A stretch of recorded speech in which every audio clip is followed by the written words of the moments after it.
So I'm back with another video. This time doing a little January roundup because I beat some games this month. Ones that I was really excited and looking forward to, so I thought why not give my thoughts on them.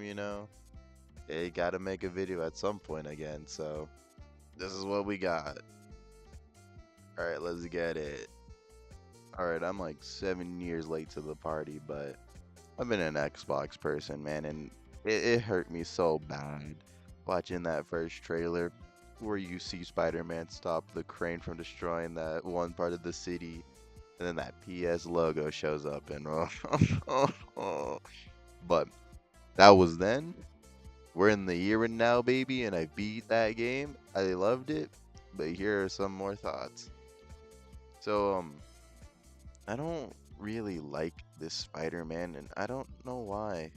I don't know if it's because I don't really like see how he's super neighborhoody. I know he like directly talks about it later on in the game, but some about him don't do it for me. I don't really think he's funny, particularly. I don't really think his smart aleck remarks are that good, which is crazy because I love Yuri Lowenthal, man. That dude's sick.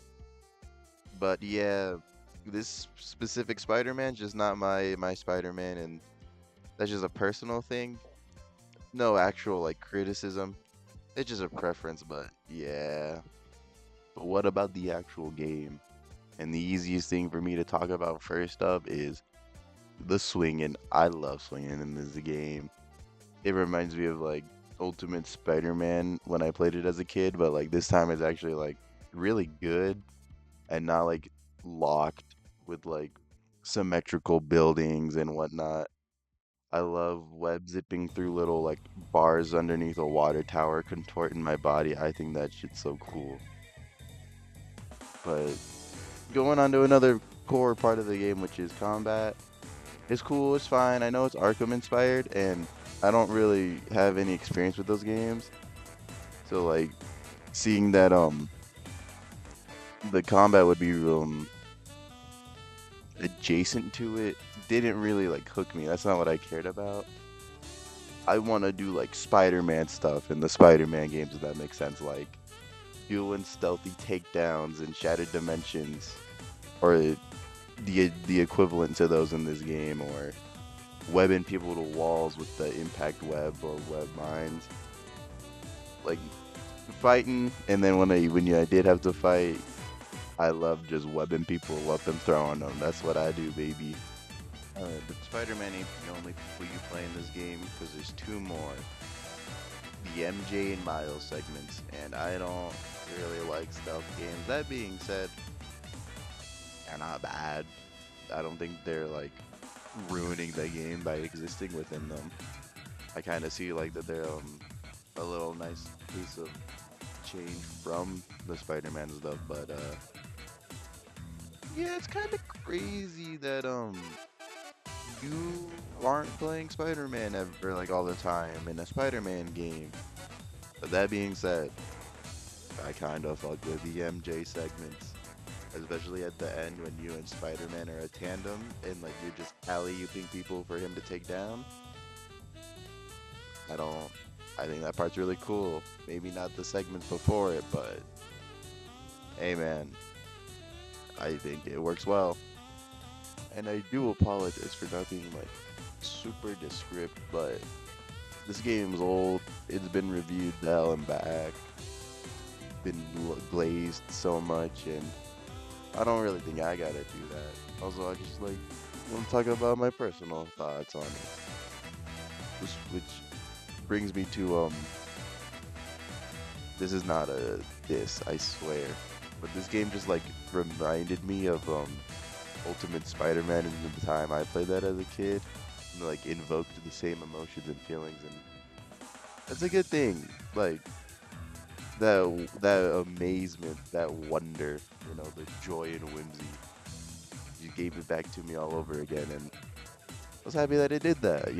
I had like some real high expectations from it because it all the years of the glaze, so the fact that it did live up to it is awesome. So my last thoughts on this game is that I think I might have the greed that's talked about in the Bible, man. I know that this game's got two sequels, or a sequel and a spin-off, whatever you want to say. But I just wonder if they had to do the super realistic look, and like if the game was destined to fail if they didn't, because people wouldn't get pulled in otherwise. But man, I think I'd kill for another Spider-Man game where the aesthetic's completely different, like more comic booky, like that game, the one I've said a billion times, or even something new. It doesn't got to be exactly derived of that. I'm open for whatever. But as a whole, this game really felt like a love letter or an appreciation for people who have played the other Spider-Man games, because I feel like there's stuff in there that are present in the others, like chasing the drones, swinging through the domes it leaves. That's from another game. I've said it a bunch. It's from that one, and the stealth takedowns super reminiscent, or exactly almost the same as from Noir's takedowns in Shattered Dimensions. But yeah, banger game. I love Spider-Man, baby. I'll give a score because like I think it'd be kind of cool, even though this wasn't a review or supposed to be. Let's go with 8 out of 5. Damn good game. For the next game, we're still a little late to the party. Is Metaphor. I just beat it, and I can't help if I compare this game to Persona, and I don't really like doing that. I don't really think it's fair considering the director wants to make this a flagship title for Atlas. And the reason like I say that oh you can't help but compare it is the only real Atlas experience is 4 golden, 3 portable, 5 royal, 3 reload, and Catherine. That one in there for funsies. So yeah, please forgive me if a JRPG with some social links and creatures or powers you manifest in some way or another makes me think of the Persona franchise. Now let's get some things out of the way. Presentation rules, man. Atlas and menu screens continues to be like the next peanut butter and jelly, I guess. That sounds so fucking stupid, but yeah, oh, one weird point I want to make. The character portraits kind of like remind me of the older Atlas games. I mean, I guess they're old now. Like the way Nearest skin is like shaded or textured in his portrait kind of like reminds me of how Tatsuya, I think is his name from Persona 2. How his skin's also like shaded or textured. I'm not an art guy, so like if I'm wrong, by all means, let me know. I just wanted to point that out because I think this could be the spiritual successor to those older Persona games, like where you have an older cast or a cast of age, since Atlas seems pretty staunch on making sure Persona stays high school related and whatnot. But as for something else, we're talking about Metaphor. All right, so this game has a slower burn than most of the other games I talked about or just mentioned, and it was a little too slow for me. But things change pretty quickly it and fast. Like all it really took was the Sandward scene with Hulkenberg before I was like, oh yeah, okay, I get it. But getting to learn about the villages or towns with all the different religions and cultures is really cool. I think it's fun. And the cast, man, I think it's as good as Persona 4's in my opinion. I just like that they're all like dumb and stupid in some sort of way.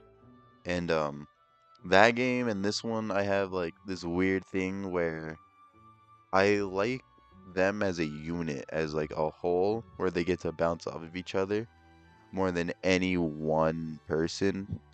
But I could pick a favorite easily. Like in 4, it'd be Yosuke. I forgot his name for a sec. And in this game, it'd probably be Hulkenberg.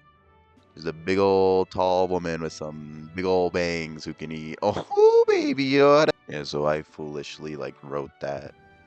when I still had 15, 20 hours of gameplay left, and it might be Yuffie for real, for real. Yuffie might be my favorite. I fear her archetypes fuck. She rules in battle. The fish out of water story. Love it. She clocked and then gagged Milo. We're moving on to gameplay. The combat specifically, I've seen some people say that Persona only players will think it's harder than those or these type of games because of the one more mechanic, and or if that's right, I could be wrong.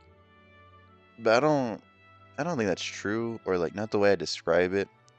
I think the way the combat works in this game really makes you conscious of like your party composition and like what weaknesses you cover, what are you weak to, and all that stuff.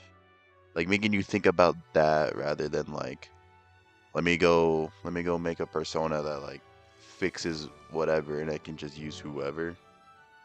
But aside from that, being able to constantly like reload attacks and just demolish whatever's in your way is really cool. And I like that. It's like the one more, or not the one more, the baton pass, but like better. And the rest of the game, it's some dungeon exploring with the big, fully fleshed out ones and tiny randomized ones. I ain't got no problems.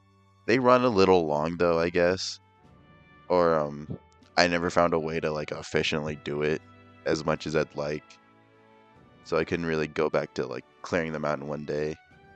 But within the dungeons, one complaint, only complaint I really have, attacking the monsters feels kind of jank with some of the weapons that go with the archetype. Like, I hate using the healer's line because of this. The club, it just felt so awkward and made me so mad. But other than that, giving the option to like kill monsters before entering battle is pretty cool. Really nice quality of life change. I fuck with it. Fuck with Atlas. Atlas, I love you. I'm a Atlas RPG guy, probably for life. And that's all I really gotta say. So my score for this one is 9.5. Certified Atlas banger. Alright, so I can't not talk about Marvel Rivals. At least in this video. Or whatever I could squeeze it in. It's the game that made me make my first video. I'm just forever attaching myself to it. And that video wasn't even like any kind of like thoughts on it, which I have some, so I should probably give them. Not, or like I want to give them. I don't really think I am that esteemed person about for this game, but shoot, man, why not? All right, well, the game's sick. I like Marvel, so like this game's a dream come true. Getting to learn random people or getting like a new love for like characters I already liked. But that aside, I think the coolest thing about this game is that there's like answers. Any comp you can think of, if you can pull it off, it can be done. Or like any comp that you struggle with has some sort of counter. Like Season 0 Hawkeye Hella, just wall them off with Strange and Magneto shield or something. Or enemy tanks as a whole, they doing too much. Pull out the Wolverine and start hunting them. Even triple support right now, which is going crazy, I don't really think is like unsolvable. At like the absolute worst, you could just really just trade ults and have like a game that sucks on that one match. But also like maybe it's because I'm not super high ranked right now. I'm plat. I peaked diamond last season. I just haven't played as much this season, but you could just do like crazy damage, like Squirrel Girl, Hawkeye, even Moon Knight if they want a bunch up. This game just has like built-in answers for anything, and I really hope that continues to be the case, as that's like my biggest bright spot, or like what I think the game's biggest bright spot is, where like not every match feels the same, rather.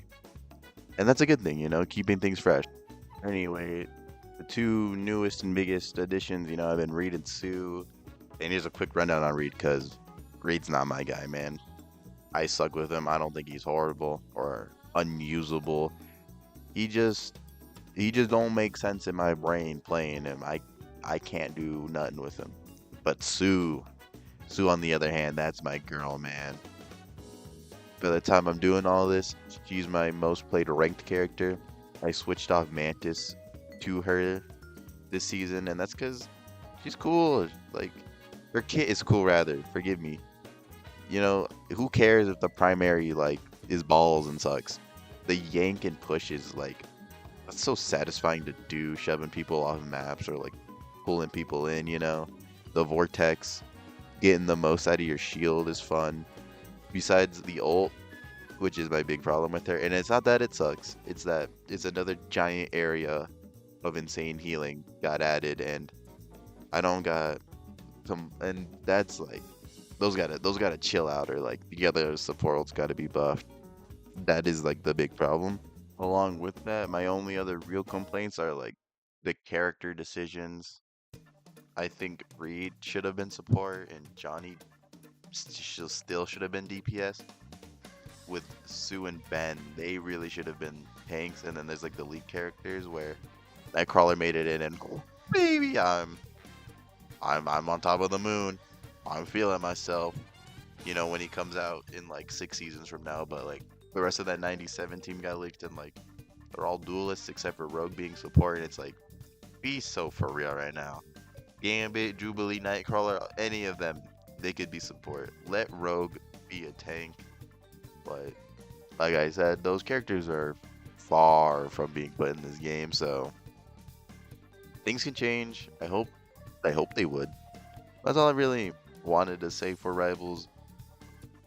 Banger game. Gotta give it a score. Solid 8. Good times to be had. Alright, well, here we are at another blank screen outro, but thank you. If you're hearing this, seeing this, if you didn't make it far enough, I'm super happy that you even clicked on it and watched however much you did. But moving on, I have an idea for my next video, which is gonna be my and Street Fighter 6 and like Street Fighter 6 content as a whole. And moving forward, I want to attempt. There's no promise that it's gonna be a scripted video. Those don't really seem like me, but I do want to try one, because I've just been like jotting down notes here and there, and then like using those notes to guide me as I record. But considering Street Fighter 6 has been like my most played game, I want to say like the last 2 years, I should be able to like stay on topic for that. But that's just my like letting you know. But thank you. If you're still here, you're still hearing this, listening as a black screen is just playing in the back. Super appreciative. I think that's so awesome of you. Wonderful people, and I'll see you then.